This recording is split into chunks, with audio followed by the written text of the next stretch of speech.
मुंबई में वेस्ट के कर्मचारियों ने अनिश्चितकालीन के लिए 19 जून 2026 से हड़ताल शुरू कर दिया है। इसका मुख्य वजह क्या है, आइए सुनते हैं। माझं नाव शैलेश अर्जुन गोडकर, मागाठाणे आगार बस कंडक्टर म्हणून मी कार्यरत आहे।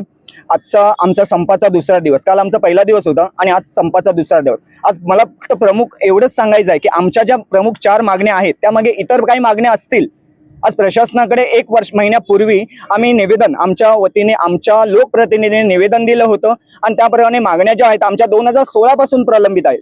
आमच्या प्रमुख मागण्या ज्या आहेत ना ते बेस्टचं महानगरपालिकेत विलीनीकरण करणं, दुसरं म्हणजे जे आमचे सेवानिवृत्त झाले, जे 25 ते 30 वर्ष ज्यांनी सर्व्हिस केली आहे, आज त्यांना 2 ते 3 वर्ष झाले रिटायरमेंट होऊन, पण त्यांना अजून ग्रॅज्युएटीचा पैसा त्यांच्या खात्यात अजून आलेला नाही। त्यापैकी काही जण असे पण आहेत की आज आजारी कंडिशन मध्ये आहेत की त्यांचं खाण्यापिण्याचं जे सगळं अडगडीच आहे। पण असं असताना प्रशासनाने अद्याप त्यांनी 30-35 वर्ष काम केल्यानंतर जी ग्रॅज्युएटी जी देणं भाग आहे ते अद्यापर्यंत त्यांच्या खात्यात गेल्या नसल्याने त्यांचे दिवस ते कसे आजच्या महागाईच्या मुंबईच्या त्या ठिकाणी ही पया परिस्थिती ते करू शकतात का? आता त्यांचं जे उपोषण आहे, त्यांच्या ज्या काही गोष्टी मागण्या आहेत त्या वेगळ्या त्या स्वरूपात त्यांच्यानी प्रशासनाकडे मांडल्या आहेत मागील 2-2.5 वर्षापासून।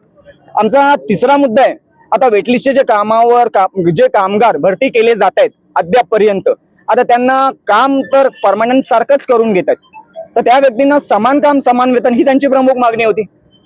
तर ह्या गोष्टीनंतर आमचं जे काय विलीनीकरण, ह्या 3 मुद्दे आम्ही ठळक स्पष्टपणे मांडले। ते आम्हाला त्या ठिकाणी मागण्या सरकारकडे आम्ही 2016 पासून मागण्या करतोय, 2016 पासून। आज त्याचा अर्ज व पाठपुरावा वरिष्ठ लेवल म्हणजे आज मुख्यमंत्री उपमुख्यमंत्री सगळ्या गोष्टीची दखल घेत आहेत, सगळे ह्या गोष्टीची दखल घेत आहेत, पण अडतंय कुठे? आज कालचा संप, आजचा संप, आज जनतेला त्रास होते, जो सामान्य जनता आहे ना त्या जनतेला त्रास होते। पण जनतेला आम्ही एकच आमच्याकडनं एक विनंती आहे, आव्हान आहे, विनंती आहे की कोरोनाच्या काळात आम्ही आमचं जीवावर दोघांना आमचा संसार आमच्या मुलाबाळांना घरी ठेवून आम्ही आमच्या जीवावर उतरून सर्व्हिस दिली होती। जनतेला सेवा पुरवण्याचं काम आमचं आहे आणि ते आम्ही करतोय।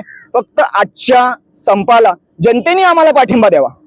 आज आम्ही जनतेला वेटीच धरत नाही, हेच आम्ही या माध्यमातून जनतेला सांगतो, जनतेला आवाहन करतोय। आमच्या या ज्या 4 मागण्या ज्या आहेत, 4 ज्या मागण्या आहेत त्या रास्ता आहेत का? आणि बाकी इतर असतील त्या ठिकाणी सोशल मीडियावर त्या ठिकाणी व्हायरल आहेतच, पण आमच्या ह्या 4 प्रमुख मागण्या आहेत ना त्या रास्ता आहेत का हे जनतेने त्या ठिकाणी ठरवावे आणि जनतेने आता बेस्ट कामगारांना सपोर्ट करावा, न्याय हक्क मिळवून द्यावा, ही आमची इच्छा आहे। अभी सरकार से बातचीत हुई, क्या नतीजा निकला? अगर नतीजा नहीं निकलता है तो ये हड़ताल कब तक जारी रहेगी? सरकार बरोबर बोलणं 2016 पासून अपडेट, 2016 पासून चर्चा आहे।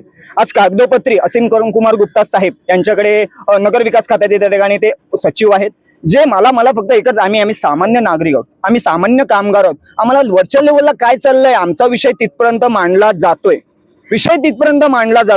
पण त्यावर त्यावर अंमलबजावणी का होत नाही याचं आम्हाला कारण मूळ कळत नाही। आज आमचे लोकप्रतिनिधी असतील या ठिकाणी उपस्थित असतील, त्यांनी पण आपले प्रश्न वेळोवेळी मांडलेत।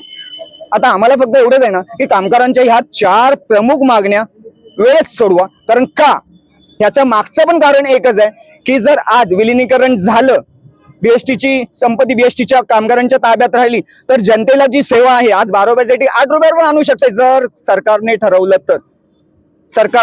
आणि महत्वाची गोष्ट आहे, बेस्टच्या 350 एकर जो सध्या अंदाजित प्लॉट आहे स्वमालकीचा बेस्टच्या ताब्यातील, ते सध्या आता कुर्ला धारावी डेपोचं इश्यू सध्या त्या ठिकाणी खाजगीकरण चाललंय। आज गिरणी कामगारांचा जो विषय झालाय तो बेस्ट घडू नये त्या गोष्टीची दखल घेतली। तर आज 44 वर्ष झाली गिरणी कामगारांचा जो विषय आहे, आज 44 वर्ष झाली आहे आणि आज बेस्ट कामगार त्या टप्प्यावर आलाय।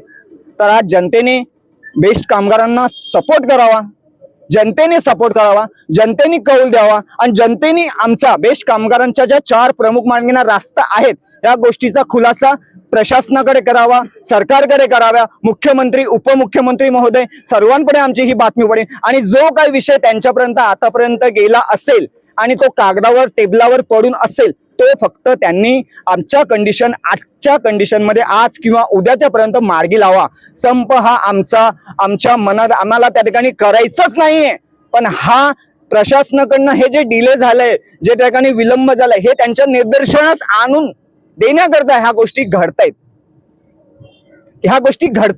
आणि या घडवण्याच्या कारणामागे त्या ठिकाणी सरकार जबाबदार आहे. या सरकारवर मी जबाबदार ठेवत नाही. सरकारच्या हाताखाली जे काम करण्यास अपूर्ण त्या ठिकाणी सह्या करण्यास म्हणजे विषय पुढे मांडण्यास ज्या ठिकाणी टाळाटाळ करतात ते त्या गोष्टी जबाबदार आहे. त्या गोष्टी उपमुख्यमंत्री महोदय, मुख्यमंत्री महोदय या गोष्टीची दखल घेऊन लवकरात लवकर कामगारांच्या ह्या ज्या 4 प्रमुख मागण्या आहेत, बाकी इतर काही मागण्या असतील त्याच्यावर तोडगा काढावा आणि त्यावर काहीतरी सोल्युशन काढून त्या ठिकाणी आम्हाला योग्य तो न्याय द्यावा.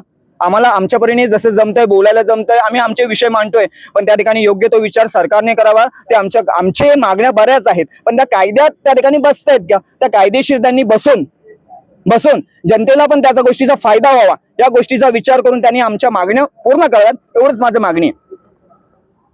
और एक ब्रेकिंग